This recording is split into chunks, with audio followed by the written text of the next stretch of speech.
আপোনাৰ গুৰুহা ফাটি যোৱাৰ সমস্যা আছে নেকি? গুৰুহা ফাটি ভৰিৰ ছালৰ পৰা তেজ ওলাবলৈ ধৰে নেকি? তেন্তে আমাৰ এই বিশেষ প্ৰতিবেদন আপোনাৰ বাবে।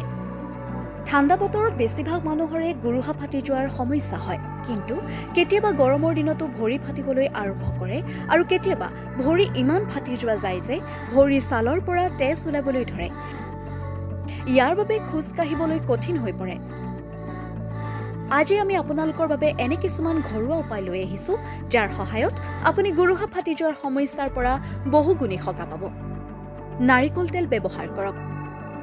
প্ৰায় এনেকুৱা হয় যে ভৰি ফাটি যোৱাৰ পিছতো মানুহে ফাটি যোৱা গুৰুহাত গুৰুত্ব নিদিয়াকৈ খোজ কাঢ়ি গৈ থাকে, যাৰ ফলত ঘাটো গভীৰ হৈ পৰে। এই সমস্যা তৎক্ষণাৎ নিৰাময়ৰ বাবে ফাটি যোৱা ভৰিত নাৰিকল তেল লগাব পাৰে।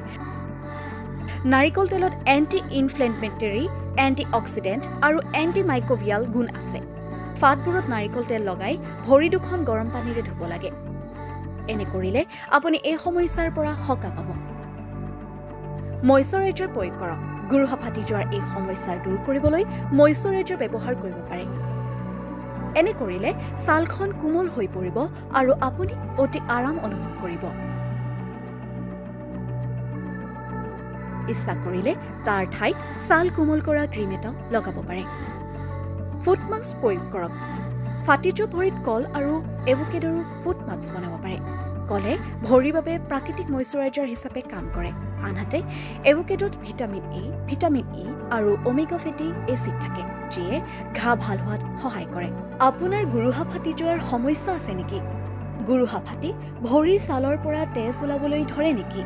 তেন্তে আমাৰ এই বিশেষ প্ৰতিবেদন আপোনাৰ বাবে। ঠাণ্ডা বতৰত বেছিভাগ মানুহৰে গুৰুহা ফাটি যোৱাৰ সমস্যা হয়, কিন্তু কেতিয়াবা গৰমৰ দিনতো ভৰি ফাটিবলৈ আৰম্ভ কৰে আৰু কেতিয়াবা ভৰি ইমান ফাটি যোৱা যায় যে ভৰিৰ ছালৰ পৰা তেজ ওলাবলৈ ধৰে। ইয়াৰ বাবে খোজ কাঢ়িবলৈ কঠিন হৈ পৰে।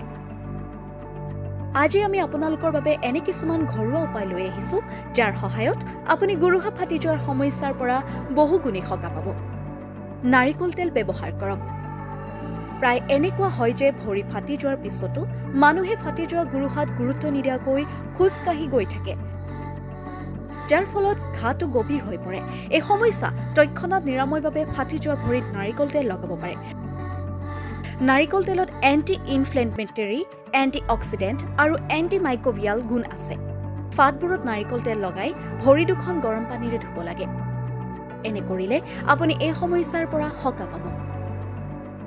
মইশ্চাৰাইজাৰ প্ৰয়োগ কৰক। গুৰুহা ফাটি যোৱাৰ এই সমস্যা দূৰ কৰিবলৈ মইশ্চাৰাইজাৰ ব্যৱহাৰ কৰিব পাৰে। এনে কৰিলে ছালখন কোমল হৈ পৰিব আৰু আপুনি অতি আৰাম অনুভৱ কৰিব। ইচ্ছা কৰিলে তাৰ ঠাইত ছাল কোমল কৰা ক্ৰীম এটা লগাব পাৰে। ফুট মাস্ক প্ৰয়োগ কৰক। ফাটি যোৱা ভৰিত কল আৰু এভোকেডোৰ ফুট মাস্ক বনাব পাৰে। কলে ভৰিৰ বাবে প্ৰাকৃতিক মইশ্চাৰাইজাৰ হিচাপে কাম কৰে, আনহাতে এভোকেডোত ভিটামিন ই আৰু ওমেগা ফেটি এচিড থাকে, যিয়ে ঘা ভাল হোৱাত সহায় কৰে।